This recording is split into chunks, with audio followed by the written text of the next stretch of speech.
Future Warrior, Dawn of the Deimos. Chapter 8.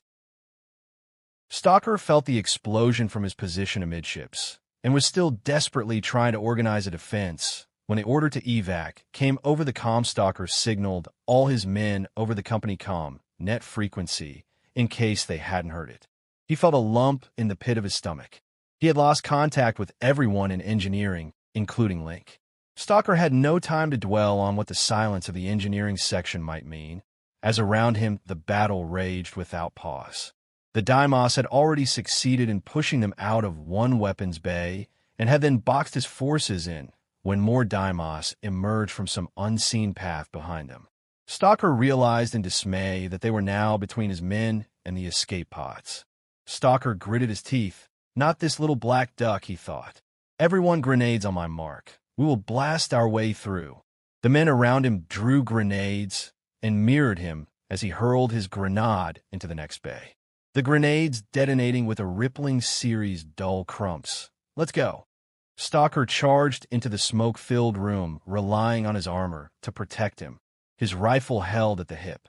A Deimos rose up to meet him and was cut in half with a quick burst, spraying gore. They cleared the room in moments, 2 men going down to enemy fire, their bodies joining those of dozens of Deimos on the floor. Stalker paused while the rear guard caught up, 2 Marines with ISW-90s and 4 of his Terra Nova. Having broken through the enemy cauldron, they continued a fighting withdrawal, losing men along the way as seemingly endless numbers of Deimos hounded them from all directions. Despite his best efforts, Stalker knew it was chaos and that he was slowly losing control of the situation, the retreat made worse by the tumbling roll of the ship. Mercifully, the battered men emerged from a door to find themselves finally in the comparatively spacious area of the port side amidships escape pod station, one of 6 on the Artemis. At one end there were rows of escape pods, most still having a green status. The rest was a storage area for equipment, and a hub that connected with the spiderweb of ships' passageways and elevators. The men quickly spread out to prepare a defense, Stalker ordering several of the wounded straight to the nearest pod. Each pod could hold 12 passengers, and Stalker saw there were pods to spare. They would hold the station for a few minutes to allow any others that made it to the pod station to escape. Even as his men fanned out and covered the doors, Stalker saw ship's crew emerging from adjoining passageways and heading for the escape pods. The new arrivals, shepherded by a pair of men Stalker had stationed by the pods. None would leave half full. It was like a game of Guess Who, as first bloody and battered crew would emerge from a door or elevator to escape, then Deimos would emerge from another to be met by a withering hail of fire. Stalker counted the minutes aloud to himself. As 5 minutes passed, he began to evacuate his men, thinning them out to the bare minimum. Amongst the flow of survivors arrived scattered groups of Marines and Terra Nova, some leading larger numbers of ship's crew. The flow of incoming survivors eventually began to slow. There were 5 other escape pod stations, and Stalker decided that whoever was coming to this one should have made it by now if they were going to. Stalker saw that there were 2 pods remaining, and that including him he had 18 men left holding the station. Perfect, he thought. It was time to go, and he gave the order to withdraw. Stalker and the others backed up to the pods with their rifles up. Just as Stalker began ushering his men, inside a lift came down, and from it a small knot of crew emerged and ran furiously for the pods. Stalker counted them, and his heart sank. There were 8 of them, making 26, 2 more than the pods could hold. For a fleeting moment, Stalker considered killing the group, unconsciously swinging his rifle in their direction. No one would know, and his men would understand. Death would be a far kinder fate than what awaited them if he left them alive. As they got closer, he saw that they were covered in blood, 5 females and 3 men. The 4 of the women and 1 of the men wore bloody medical uniforms and were supporting the others in a staggered run. Stalker realized that they were ship's nurses, and the wounded were obviously patients. His finger lifted off the trigger. The group reached the remaining pods, just as a group of Deimos emerged from a hatch on the far side of the station, their first shots cutting down one of the nurses, her pathetic figure falling at Stalker's feet. While his men returned fire, Stalker physically threw the horrified nurses and patients in the pods. Stalker looked back and saw that the Deimos had been cut down, and again a fragile silence reigned. Stalker turned to the last two men not yet inside a pod, two of his own Terra Nova. "All right, lads, get in your pods." The men looked confused and hesitated to move. "That's an order, damn it. Get these people to safety." As the last man entered the pod, he reached out and shook Stalker's hand. "Good luck, Commander." Stalker nodded back. "Now, get the hell out of here." There was a dull thud as the pods left, and Stalker found himself standing completely alone. "Now look where you have got yourself. You get to die a hero," Stalker said aloud to the empty escape pod bay.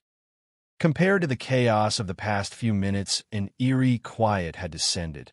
Only the occasional noise came from the bulk of the ship around him, low murmurs, like the last labored breaths of a dying colossus. Stalker's thoughts turned to Zoe, and the reality of the situation dawned, coming crashing down like a great weight on his shoulders. "No, fuck that," Stalker resolved. "I'm not going to die here." Stalker took a deep breath and ran for the nearest elevator, running slightly uphill as the ship continued to tumble.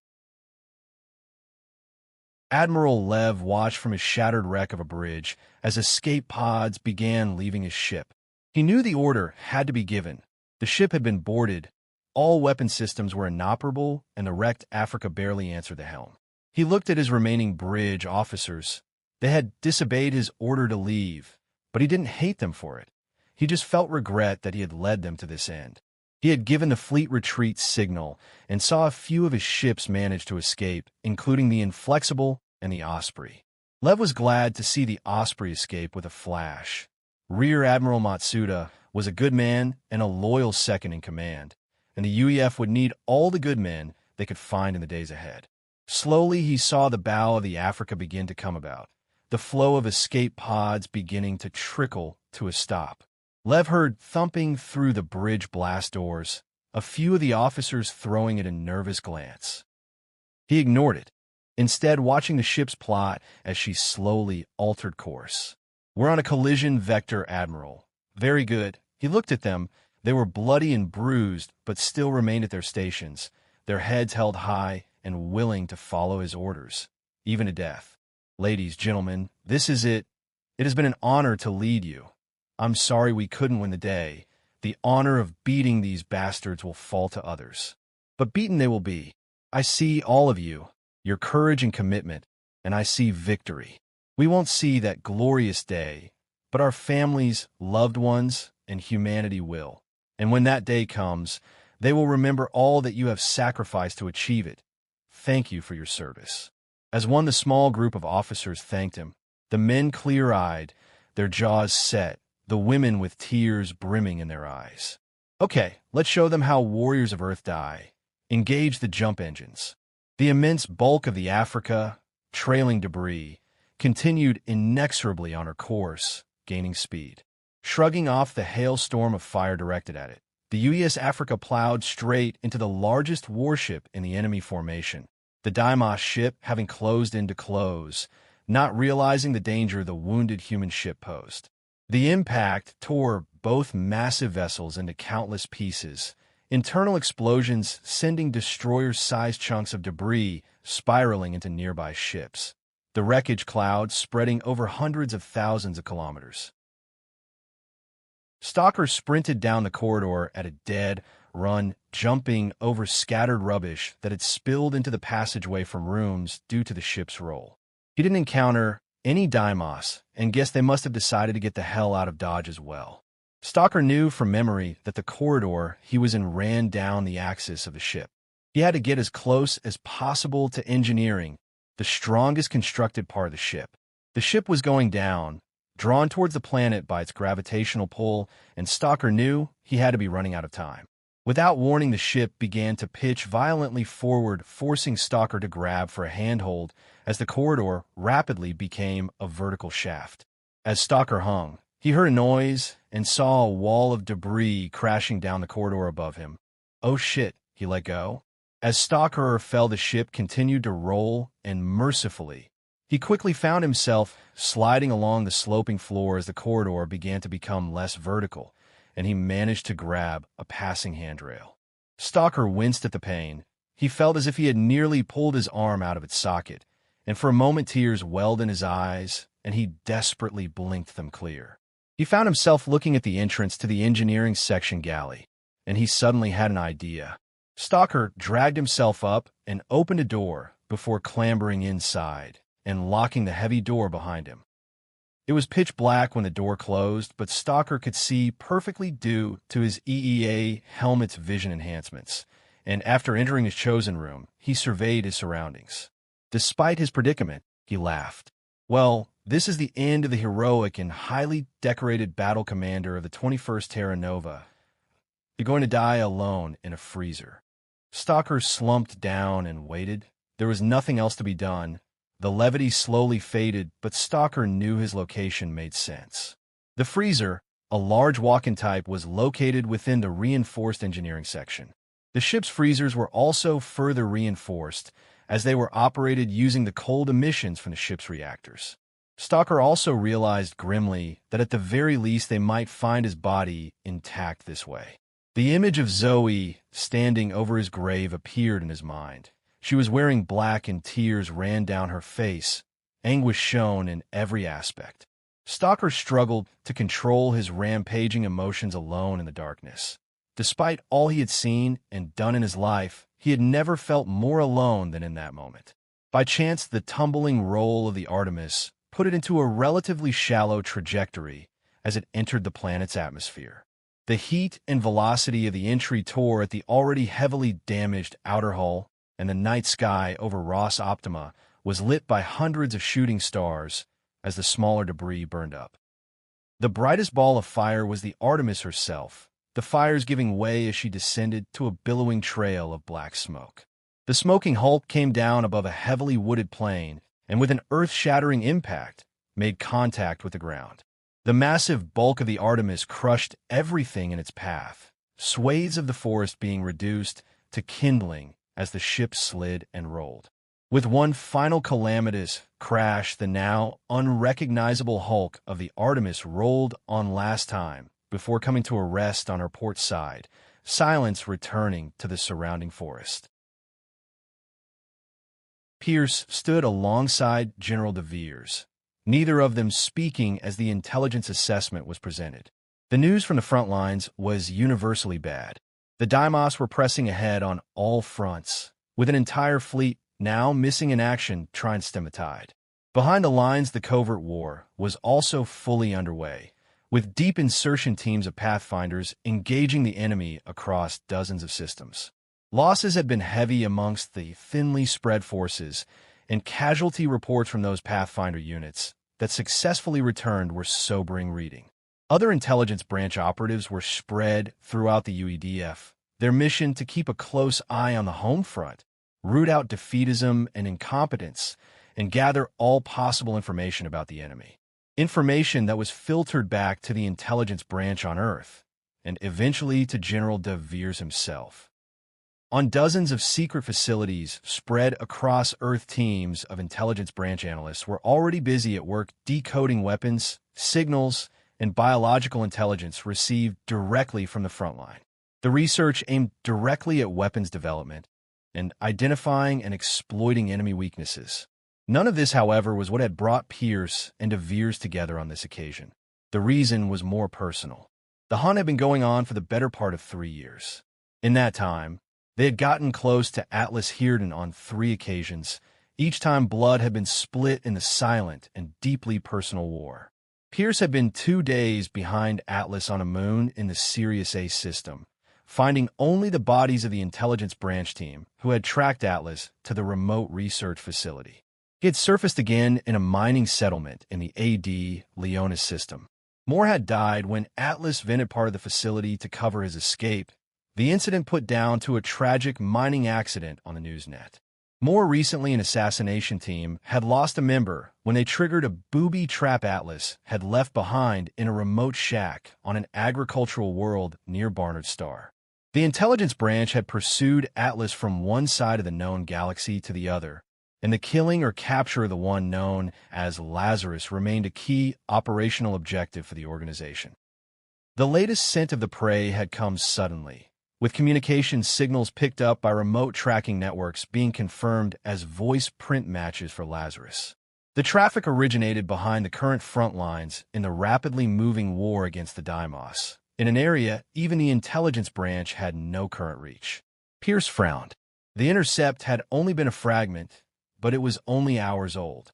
Atlas had demonstrated arrogance in the past, but he'd taken a very real risk. He knew as well as anyone that skilled and tireless hunters tracked him. The question was what prize was worth the risk to a man who seemed to care for no one and nothing. Deep inside the hull of the Artemis, something stirred. Inside the now dead ship, someone yet drew breath. Stalker awoke with a start. He flicked open his eyes, but saw only blackness. Where the hell am I? With an effort, he began to push against the fogginess that threatened to send him back into unconsciousness. He lay still and tried to gather his thoughts. He tried to move a foot, and something clattered in the darkness. The effect of the sound was like switching on a light in Stalker's brain, and something approaching awareness returned, followed quickly by waves of pain. Stalker gasped involuntarily as the first waves washed over him. "Well, I'm not dead," he said to his groggy mind.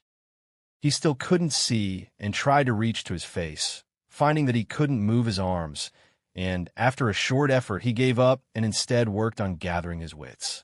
The disorientation was total. Try as hard as he could, Stalker could not work out which way was up.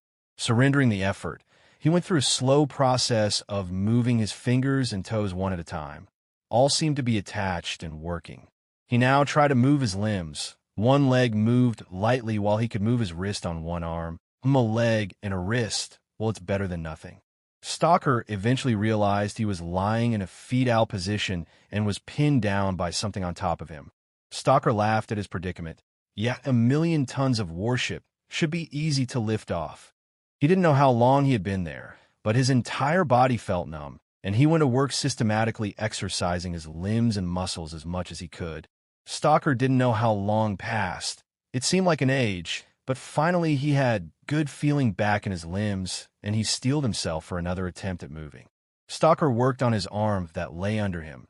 If he could free it, he would be in business. Little by little he worked it free before with one final effort it was released. The arm ached, and Stalker patiently exercised it a little more before beginning to explore.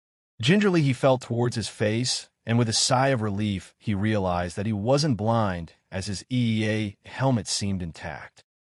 The extreme environment armor suit, however, was clearly inoperable, and as a result the enhanced vision it offered was lost. The thought of climbing out of the maze of tangled wreckage of the Artemis in the dark by feel was soul-destroying, and Stalker took a few minutes to gather his thoughts before continuing his efforts to get free. One step at a time, Stalker thought. One step at a time, let's just get free from this mess and go from there. With an arm now free, Stalker felt around.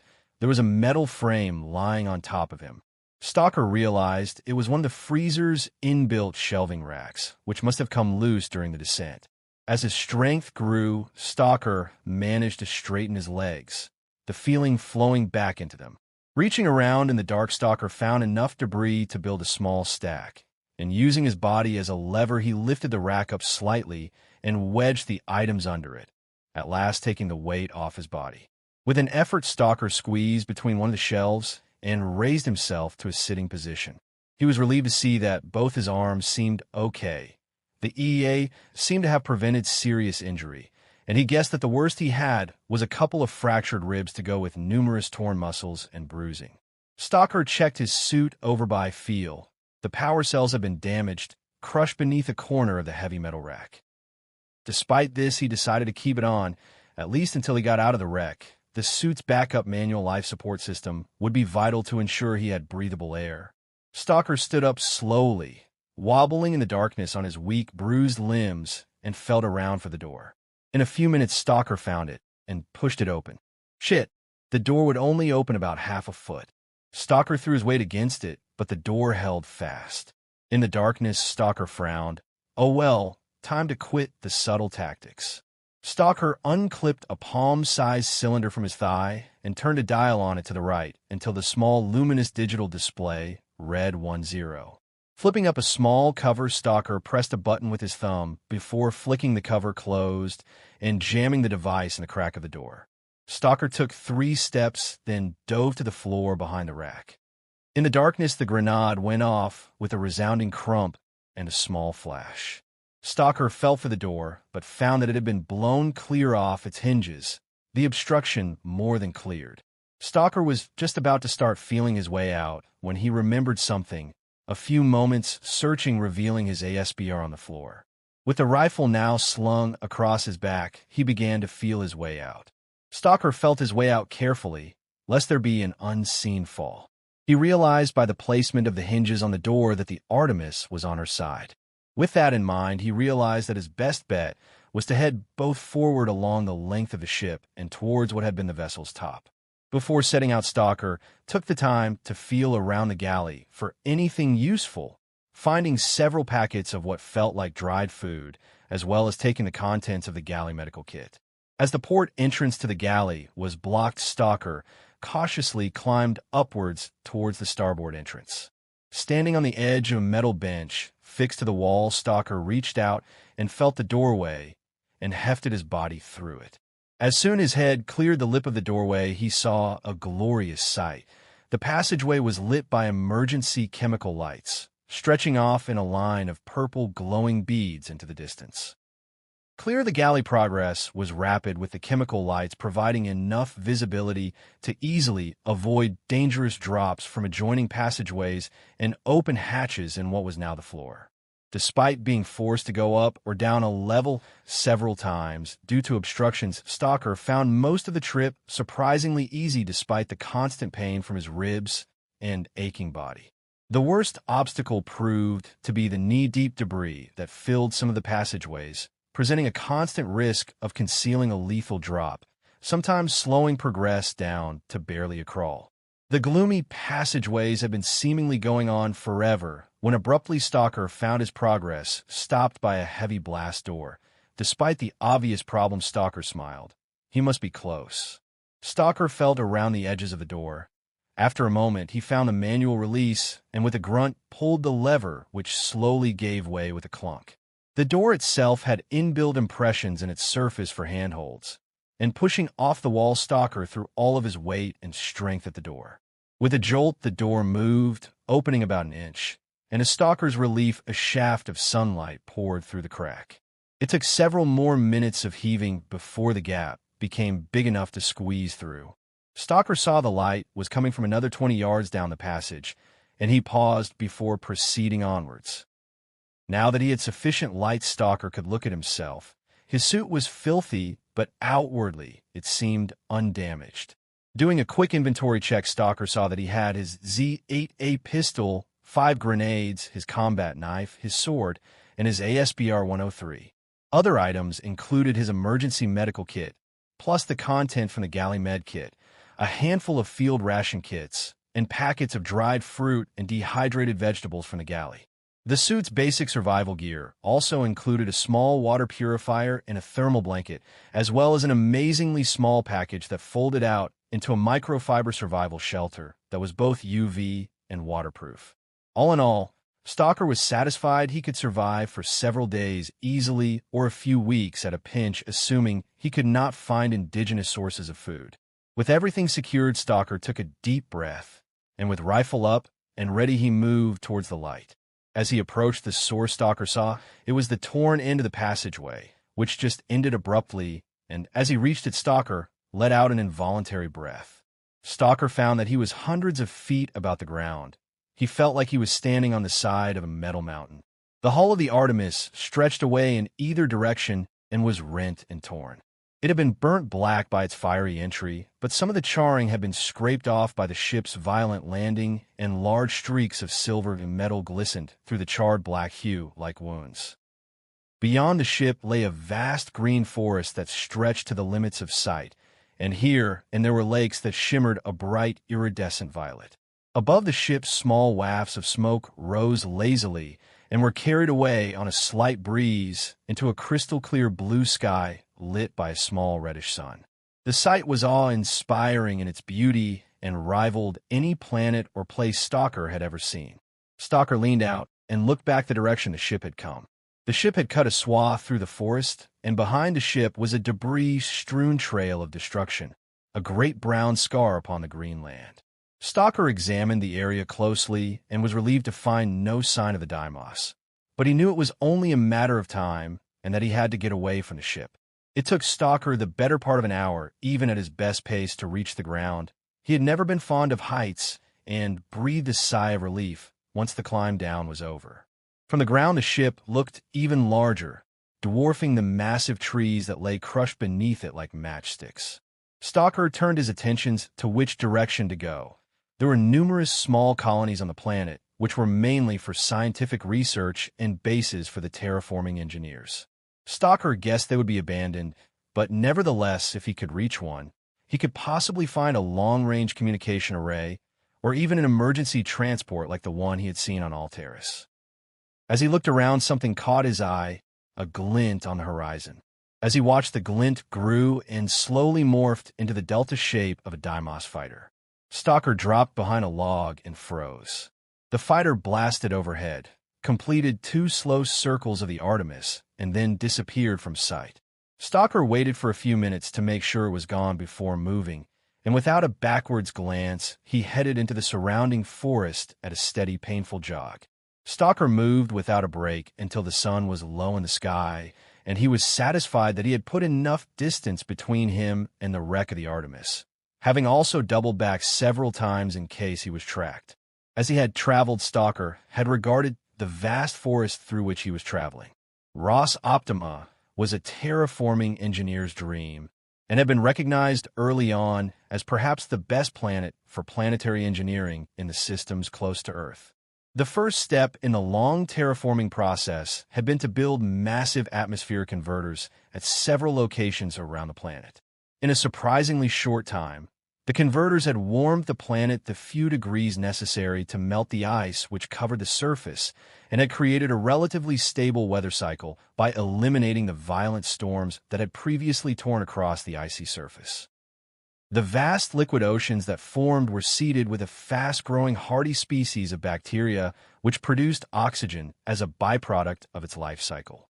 With the weather cycle producing rain and plentiful sunlight, genetically engineered algae had then been air-seeded on the surface of the land masses, which rapidly raised the nitrogen level in the previously virgin soils. Once the soil had reached an adequate nitrogen level, both trees and smaller plants were also seeded. The complex process had resulted in vast forests of tall trees stretching across the surface, with the dappled, moist forest floor being occupied by lush groves of ferns. The ocean bacteria, in conjunction with the algae and plants, had rapidly increased the oxygen level and transformed the planet from an unbreathable ice world into a virtual Eden. The planet now had an atmosphere that had reached a breathable point, and due to strict controls, much of the planet had been designated as a future biological preserve with minimal colonization or mining exploration permitted. Stalker had stopped by a grove of ferns alongside a stream, and after carefully checking that he had left no possible signs of his presence, he tunneled his way into the thickest part of the grove and folded out his survival shelter. Once it was set up and well concealed, Stalker went to the stream and stripped out of his EEA. Stalker regarded the battered-looking suit. Well, that's another ruined suit of armor, he thought. This won't make the UEL taxpayer very happy. With the suit off, Stalker could also regard his own body. He was covered from head to foot in black bluish bruises. He had one especially bad bruise on his side and could see broken red blood vessels under the skin. The forced march away from the Artemis had also taken a toll, especially on his fractured ribs, which now made every breath a chore, and even simple tasks produced almost paralyzing pain. Stalker considered leaving the weighty and ruined EEA suit behind, but it was quite frigid in the dappled light of the forest, and Stalker guessed it would only get colder as the sun went down.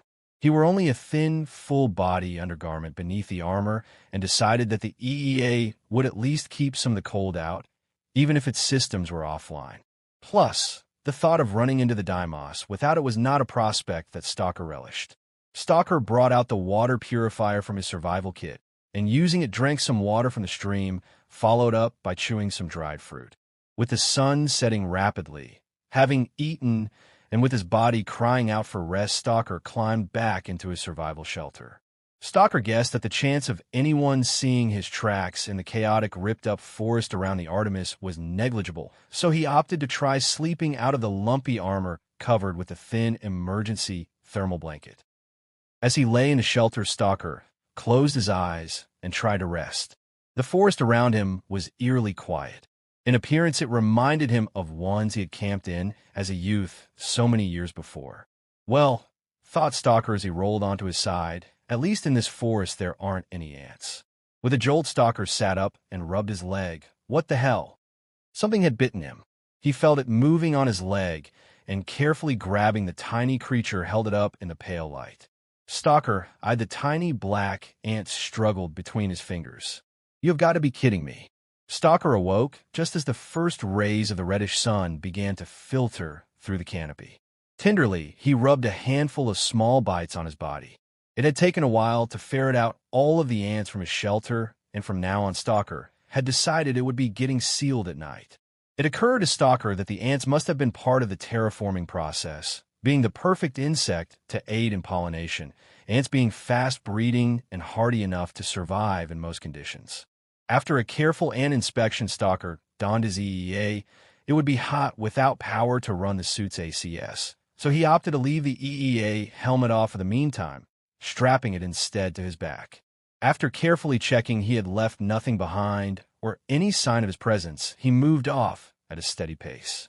He had decided to head for a distant, low mountain range.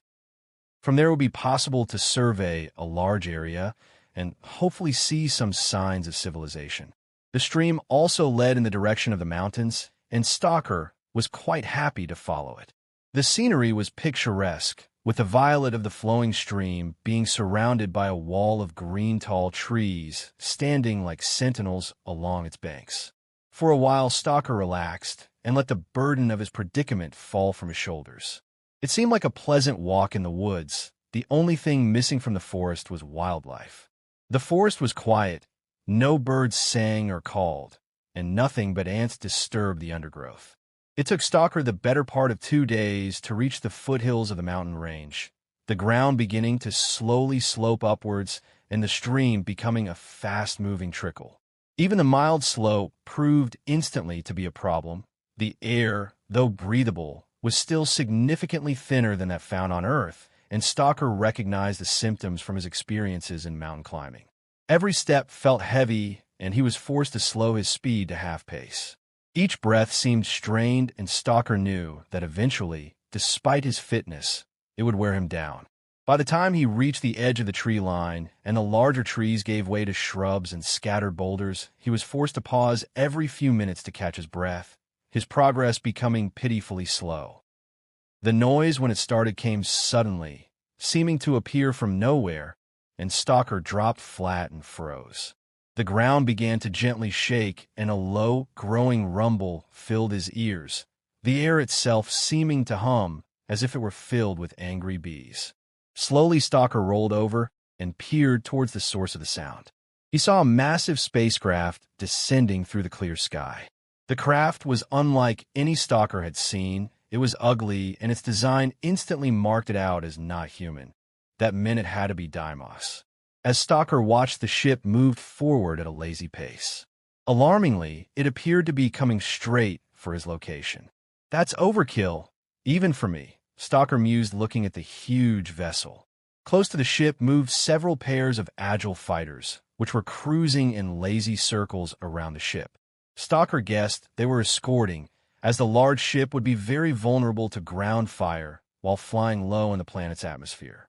But alien or not, their casual flying style showed through, and Stalker could tell that the pilots were not seriously expecting any resistance.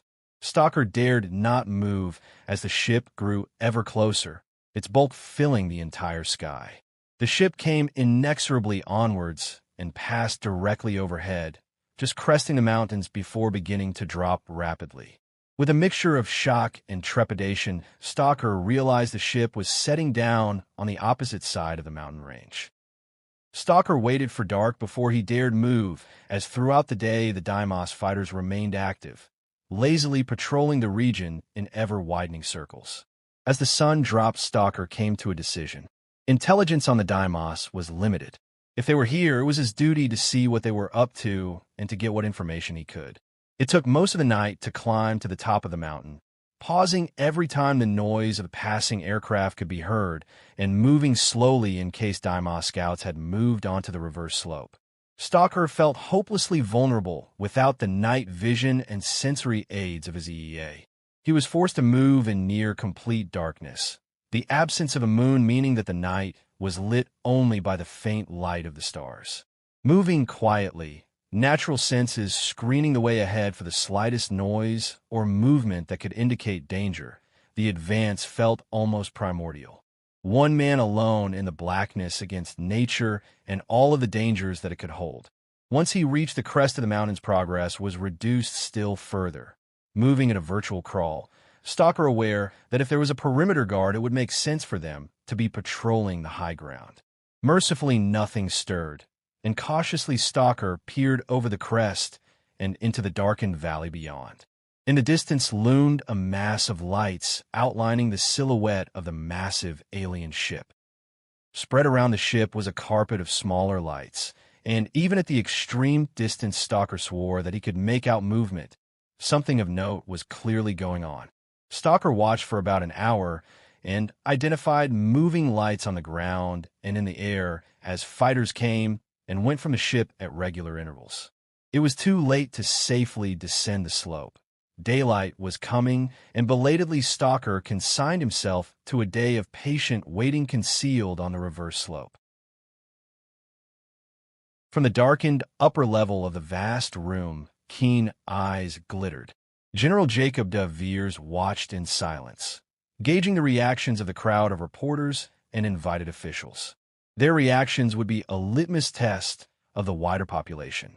The message had now been delivered, the live broadcast going out on every type of media across the planet and the colonies. The cat was now out of the bag. Finally, after a long series of carefully managed leaks, the world knew. The former UL chairwoman Maria Voss stepped down from the podium. She looked visibly tired as she left, her shoulders seeming to hold more weight than they could bear. A deathly silence had fallen on the room after the news that most had already suspected had finally been confirmed. As she walked off the small stage, she passed a man heading the other way and stopped to shake his hand and utter a few private words. The former Senator for Planetary Defense and newly elected UEL chairman stepped up the podium, a determined and confident look on his face. Ladies and gentlemen, citizens, as you are all now aware, a momentous event has occurred. It would be understandable to feel uncertainty and even fear in these dark and unexpected times. I, however, do not feel fear. All war is uncertain. All war is unknown. We are not strangers to war. The United Earth League has survived the test of time. Humanity has survived. I believe that the formation of the League and the uniting of humanity as one and indivisible was the destiny of the human race. By that measure, the coming of this war is also fated, and I do not believe that our fate, a path born of countless civilizations, trials, setbacks, and victories, is to end here. I believe it goes on, that humanity and the League goes on. Yet the perils we face are real and present, and we must not delude ourselves to deny the scale of the threat that we face. Right now, across dozens of worlds and the length of the galaxy itself, the men and women of the defense forces are fighting for our freedom. When you see the soldiers of Earth in your streets and cities, remember who and what they are fighting for. They're the best of US. May the hopes and prayers of us all be with them. He paused and took a sip from a glass before continuing. Today, here, now, from this very moment, every person is more a citizen of the United Earth League than they have ever been before, than you have ever been before. From this moment on, every citizen, from the cities of Earth to those who have left their ancestral home to tame the stars, have a personal stake in the future of Earth and humanity. your planet, your species. Let there be no doubt of the righteousness of our cause. We are overtaken by events that we did not provoke or seek. We have been attacked without justification or cause. Let any faint doubt or notion that this is not truly a just war slip from your minds and fade from your hearts. Replace them with the timeless courage and fury that is your birthright. This is your planet, your galaxy, earned through the blood and ashes of our common history. We have overcome the adversities of our own natures to face a new threat, but face it we will, and overcome it we will. The crowd stood, and thunderous applause rose in a crescendo. There was a new fire in the eyes of the crowd, a reflection of an almost suicidal determination to resist the enemy and defend their homes. De Veers watched the crowd's reaction with cold dispassion. The people's fervor was good. If the reports he was getting from the front lines were accurate, it would be needed. As the red sun disappeared below the horizon, Stalker made his move, moving with slow, meticulous caution. Stalker knew that stealth was vital. If he was discovered, any hope of gathering intelligence, let alone surviving, would be gone. He spent the entire night descending the opposite slope. The slope was covered in loose gravel, and every step, no matter how light, seemed to crunch alarmingly in the silent night air. Despite a few tense moments, the dawn found Stalker secreted in good cover. As the first glow of the reddish sun, still invisible behind the horizon, began to chase away the darkness, Stalker peered from a patch of low shrubs around a fallen tree under which he had concealed himself. He was just below the summit of the last of the low foothills, a location that Stalker had chosen with care. From where he lay, he would have a good view of his surroundings and would be virtually invisible to the naked eye even from a few yards distant. The tree's fallen bulk would also help to conceal his body heat from any infrared sensors used by patrolling aircraft. At the same time, the position ensured that he would be able to move if he had to without the risk of being outlined against the sky to anyone watching in the valley beyond. As it became lighter, Stalker began to be able to pick out more detail, and to his surprise, he saw there was a settlement in the valley floor. There were several dozen varying size buildings laid out in a rough order, hemmed in by trees on all sides. Beyond them lay the vast, towering Deimos ship, the light revealing its dirty brown coloration. Clearly the Deimos don't care much for aesthetics, thought Stalker as he looked at the massive craft. From various points around the ship, there were showers of sparks, and Stalker could see lanky forms that could only be Deimos moving around. Doing some repairs, I see, Stalker observed softly. He turned his attention back to the settlement, but could see no movement amongst the buildings. Stalker spent the next few hours quietly watching for anything he could pick up that might be useful, but there seemed to be no regular foot patrols, just a random movement of small aircraft. It was mid-morning when another pair of aircraft came in from the north. As Stalker watched, and the tiny dots on the horizon got bigger, something seemed out of place, but he couldn't immediately put his finger on what it was that was different. Then it struck him it was the noise the Deimos fighters and transports he had seen so far all made a distinctive sound. These sounded different. As they drew closer, he saw two sleek Delta Wing fighters dart out from the ship and intercept them, taking up escort positions alongside. Something was gnawing at Stalker's mind. Something was wrong with the whole scene, and Stalker felt a strange, rising feeling like a premonition of doom in the back of his mind. It was then that the flight turned side on and began to descend near the Deimos ship, and the sunlight caught the sides of the four aircraft. Stalker froze in mute shock, his mouth dropping open. The two escorted transports that had approached from the north both shone a bright, almost blood red, and each bore a large black glyph, the symbol of the Red Legion.